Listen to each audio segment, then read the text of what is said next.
जय हिंद दोस्तों। आप लोग का स्वागत है अपने YouTube चैनल राज सर में मस्ती पर। मैं राज सर आज की क्लास में आप लोगों के लिए यानी कि त्रिकोणमिति के कुछ अनुप्रयोग से एक क्वेश्चन लेकर आया हूं जो हर साल आपके यूपी बोर्ड एग्जाम में पूछे जाते हैं। तो क्वेश्चन करने से पहले जो है चलिए इसका बेसिक समझ लेते हैं। इसका बेसिक क्या है तो आपको चार चीज समझनी है। पहला जो है क्षैतिज रेखा, दूसरा दृष्टि रेखा, तीसरा उन्नयन कोण और चौथा अवनमन कोण। यहां पे क्षैतिज रेखा क्या होता है तो ये हम आपको बताते हैं। ये है हमारी, मान लीजिए कि पृथ्वी की सतह से जो है एक चिमनी खड़ी है। क्या है तो एक चिमनी खड़ी है।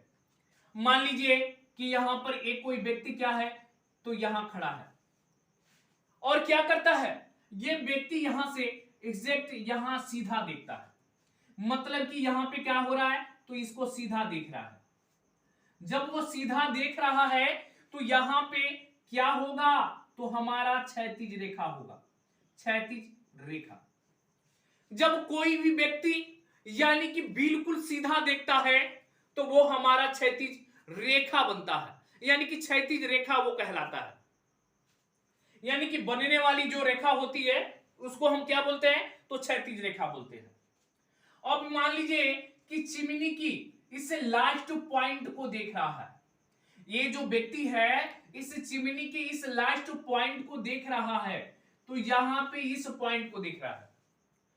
तो ये जो आपको देख रहा है तो ये कौन सा रेखा बनेगा तो दृष्टि रेखा बनेगा। कौन सा रेखा बनेगा तो दृष्टि रेखा। एक बार और समझ लीजिए, ये हमारी चिमनी ये खड़ी है यानी कि चिमनी हमारा ऊर्ध्वाधर है, यानी कि बिल्कुल खड़ा है पृथ्वी की सतह से। एक यहां व्यक्ति है और इस व्यक्ति जो क्या करता है इस चिमनी की पाद बिंदु को बिल्कुल सीधा देखता है। तो यहां पर बनने वाला जो रेखा होगा वो कौन सा रेखा होगा तो क्षैतिज रेखा होगा। अब यही व्यक्ति जो है क्या करता है इस चिमनी की इस लास्ट पॉइंट को देखता है। तो यहां पे जब ये यहां से जब ऊपर की तरफ देखेगा तो ये बनने वाली जो आपकी रेखा होगी वो कौन सी रेखा तो उसको हम दृष्टि रेखा कहते हैं। इसको हम दृष्टि रेखा कहते हैं। अब यहां पे दो चीज तो आपको समझ में आ रहा होगा कि क्षैतिज रेखा और दृष्टि रेखा किसे कहते हैं, लेकिन अब आपको समझना है कि उन्नयन कोण क्या होता है।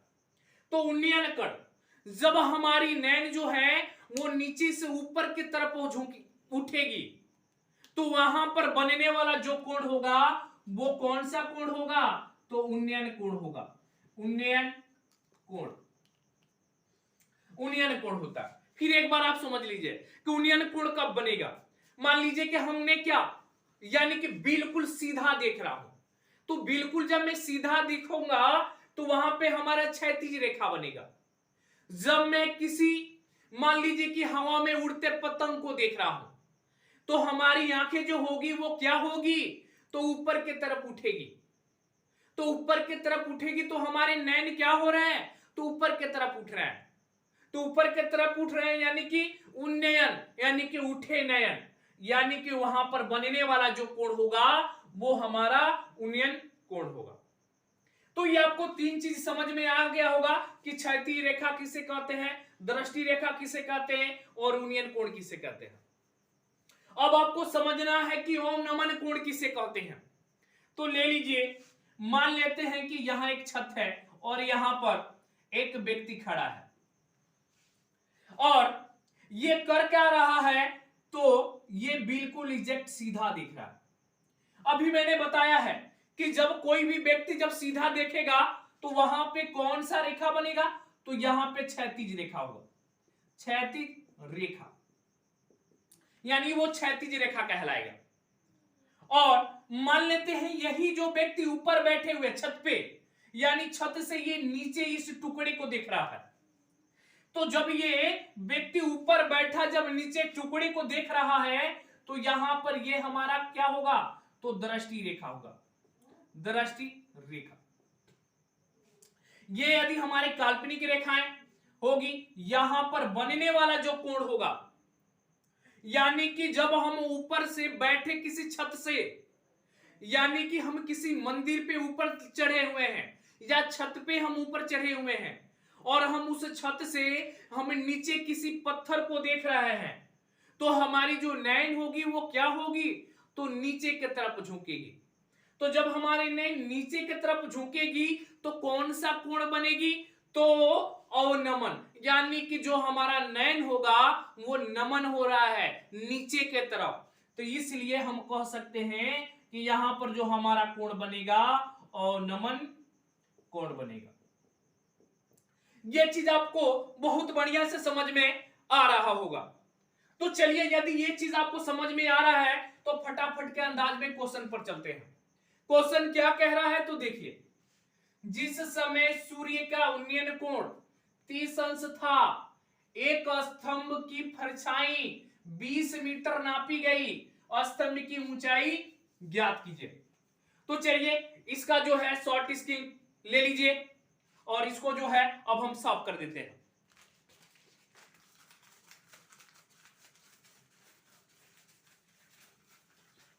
तो चलिए देखिए, क्वेश्चन में क्या कह रहा है, तो एक स्तंभ है, यानी कि एक स्तंभ, यानी कि आप ये स्तंभ ले लीजिए। क्वेश्चन में कह रहा है कि जिस समय सूर्य का उन्नयन कोण 30 अंश था, एक स्तंभ की परछाई 20 मीटर नापी गई। मतलब कि इस स्तंभ से, यानी कि इस स्तंभ की, यानी जो परछाई है वो इधर 20 मीटर नापी गई। कितनी मीटर, तो 20 मीटर। यहां पे क्या कह रहा है कि उन्नयन कोण, यानी यहां पर जो हमारा कोण बन रहा है वो 30 अंश का बन रहा है। तो ये क्या है, तो ये हमारी उन्नयन कोण है और कह रहा है कि स्तंभ की ऊंचाई ज्ञात कीजिए। तो अब हम इसको मान लेते हैं क्या, तो हम इसको ले लेते हैं यच, हम इसको यच मान लेते हैं। इसको मान लीजिए ए, इसको बी और इसको सी। अब आप देख सकते हैं कि यदि हमारा फिगर अगर बनकर तैयार है तो क्वेश्चन बिल्कुल टाइम नहीं लगेगा हल करने में। तो चलिए आगे चलते हैं, लिखिए हल में। माना कि स्तंभ की ऊंचाई, माना कि स्तंभ की ऊंचाई, आप देख सकते हैं ऊंचाई क्या है, तो बीसी है। बीसी बराबर लिख सकते हैं यच मीटर। यहां देख सकते हैं, यानी कि एक स्तंभ की परछाई कितनी, तो 20 मीटर। तो यहां पर लिख दीजिए स्तंभ की परछाई, स्तंभ की परछाई, यानी कि आप देख सकते हैं परछाई कितनी मीटर है, तो 20 मीटर। तो लिख दीजिए ए बी बराबर 20 मीटर। यहां पर आपको एक चीज का ध्यान देना है, क्या, तो देख सकते हैं कि यानी कि हमें स्तंभ की ऊंचाई ज्ञात करना है और यहां पर जो आधार है, यानी कि हमारी क्षैतिज रेखा, जो अपने भाषा में हम लोग क्या कहते हैं, इसको आधार कहते हैं। तो ये क्या, यानी कि ये 20 मीटर दे चुका है और यह हमें ज्ञात करना है। तो हमने त्रिकोणमिति में 6 अनुपात पढ़ा है।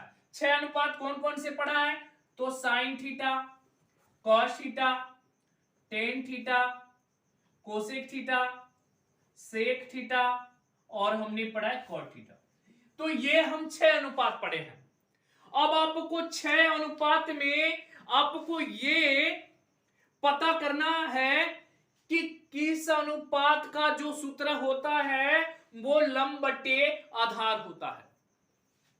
तो वो कौन सा सूत्र है, तो टेन थीटा। आपको पता है कि टेन थीटा बराबर सूत्र होता है लंब बटे आधार। तो हम लंब बटा आधार लेंगे। अधिकतर इस जो चैप्टर में जो है वो हमारे टेन और साइन, यानी कि सबसे अधिक अगर क्वेश्चन पूछता है तो आपके टेन का सबसे ज्यादा यानी कि महत्वपूर्ण भूमिका होता है। तो ये आपको याद रखना है कि यानी कि हमें इस लंब को लेना है, यानी ऊंचाई को भी लेना है, यानी स्तंभ की ऊंचाई को भी लेना है और स्तंभ की परछाई को भी लेना है। तो लंब भी मिल रहा है, आधार भी मिल रहा है। तो त्रिकोणमिति के किस अनुपात का सूत्र जो होता है वो लंब बटे आधार होता है? तो ये आपके टेन थीटा बराबर यानी कि लंब बटा आधार होता है। तो चलिए हम इसी को लेंगे। अब लिखिए, अब समकोण त्रिभुज